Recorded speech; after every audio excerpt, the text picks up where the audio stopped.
Bonjour. Aujourd'hui, je voulais te parler de cette notion, sommes-nous libres depuis notre naissance? C'est un questionnement qui m'est arrivé assez jeune, je dirais adolescent. Je me rappelle, j'étais au niveau d'un feu. Mon père m'amenait donc dans une ville où j'allais en cours. Et je me rappelle de ce moment-là où je me suis demandé, tout simplement, est-ce que notre temps est déjà rempli à l'avance et nous avons que quelques faibles zones de liberté?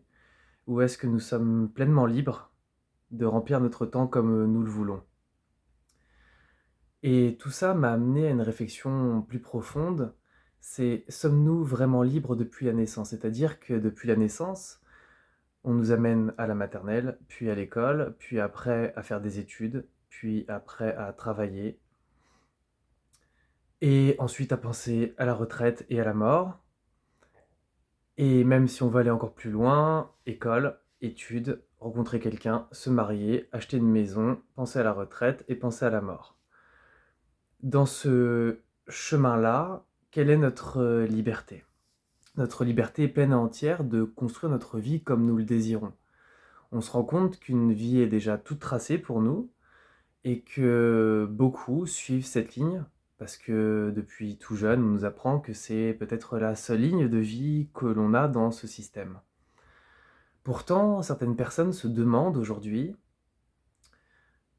«Suis-je libre? Vraiment libre de faire ce que je veux? Suis-je libre de faire les études que je désire?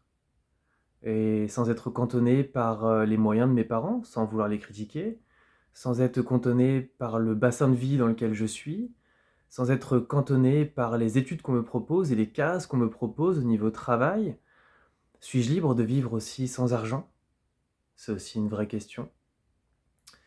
Et donc on se rend compte que notre vie étant toute tracée, on suit ce cours de la vie et quand on regarde le monde qui nous entoure, la question que je voudrais vous poser, c'est: vous sentez-vous heureux, heureuse de vivre, ainsi? Et demandez-vous si dans votre cœur d'enfant, il n'y avait pas autre chose qui vibrait, qui rayonnait, mais que vous avez peut-être enterré, mis de côté, en vous disant: «Oui, mais ce n'est pas possible. Ce n'est pas possible dans le monde dans lequel on est», et puis vous rentrez dans ce moule, dans ces cases et vous continuez votre vie, comme elle vient. Et un jour, peut-être que certains vivent, ces espèces de crises identitaires, c'est-à-dire, ces grands questionnements qui nous amènent à nous demander: «Mais qu'est-ce que je construis? Qu'est-ce que je vis? Est-ce que je suis vraiment heureux?» Je me rappelle, moi, à l'époque où j'ai fait, mon stage de méditation, c'était en 2018, j'avais tout. Un CDI, un bon salaire, un appartement, et pourtant j'étais pas heureux. Je répondais uniquement à des conditionnements, à des cases, mais est-ce que c'est réellement ce que je voulais? Ce que je désirais pour moi? Et en commençant à me questionner, je me suis demandé: «Qu'est-ce que la raison?» Il y a la raison que nous amène la société, et donc on devient raisonné par rapport au conditionnement qu'on nous met dans la tête. En faisant ainsi, je suis raisonné, en faisant ainsi, je suis raisonné et raisonnable. Mais avez-vous écouté la voix de votre cœur un jour et vous demandé si la raison pouvait pas être tout autre? Est-ce que la raison, ça pourrait pas être de vivre heureux, de chercher l'épanouissement et comment construire notre vie et une vie qui soit bonne pour nous et pour les autres? Est-ce que le fonctionnement dans lequel on est aujourd'hui dans notre société vous correspond pleinement et est-ce que vous désirez ça pour vos enfants? En effet, on peut critiquer, on peut juger en disant: «L'autre devrait faire comme ça, l'autre devrait faire comme ça», mais est-ce que vous êtes posé la question de ce que vous vous imposez à vous-même et ce que vous imposez aux autres? Est-ce que ça vous correspond vraiment? Est-ce que ça peut vraiment correspondre aux autres? Regardez l'état de notre société, le nombre de burn-out, le nombre de dépressions, le nombre de personnes en souffrance, malades physiquement. Est-ce que c'est pas le reflet d'un mode de vie qui ne nous correspond pas, qui ne nous rend pas heureux.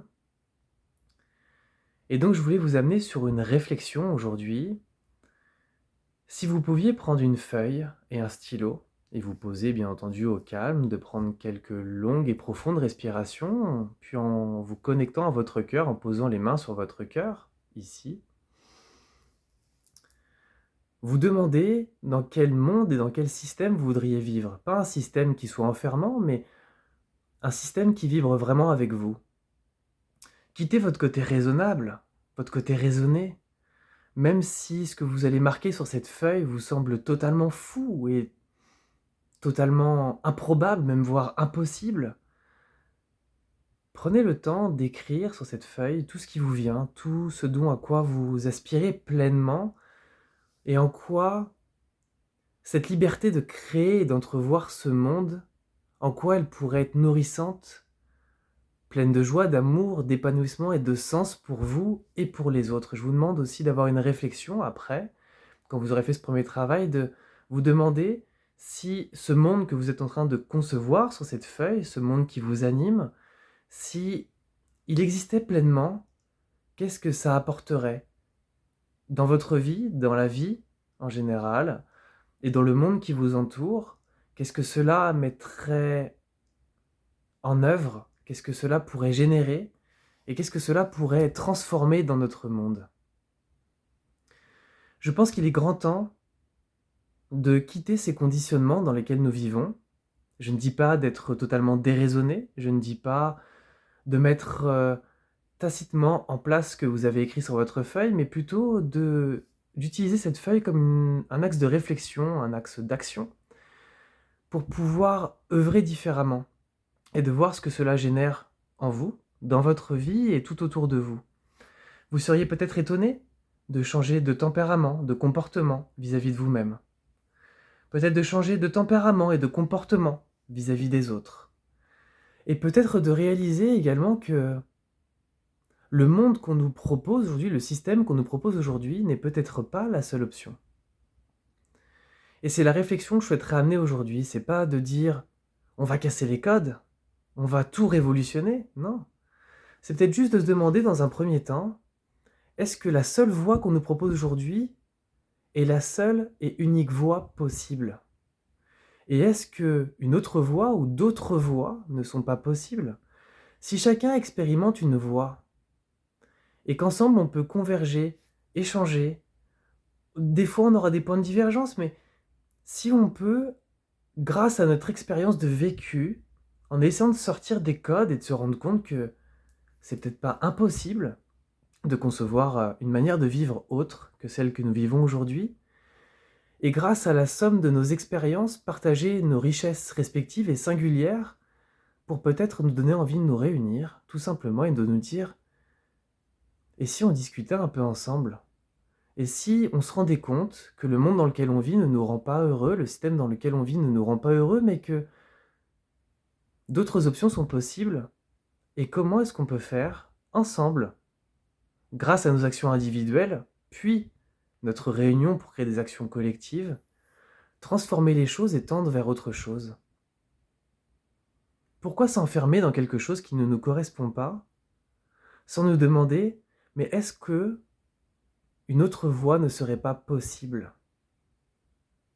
Une voie qui nous unirait, qui nous permettrait de vivre ensemble, d'oser être pleinement nous-mêmes, d'oser vivre cette vie qui nous inspire, d'écouter enfin nos rêves, notre cœur, de pouvoir enfin agir avec une raison, pas une raison conditionnée, mais une raison qui a tout simplement du sens. J'ai envie d'agir pour mon bien, pour le bien des autres. J'ai envie d'être heureux et j'ai envie de proposer aux générations futures un avenir qui soit porteur, plein de sens, d'amour, de bienveillance, de respect. Que chaque personne, dans sa différence, puisse être intégrée dans cette société, que j'ai un handicap ou non, que je sois hypersensible ou non, que j'ai une âme qui soit différente, des capacités qui soient différentes, eh bien, comment est-ce que je peux intégrer tout le monde dans ce processus, dans cette société, pour que chacun puisse trouver sa place et être heureux et apporter sa richesse, sa singularité? Voilà la réaction, la réflexion que je voulais apporter.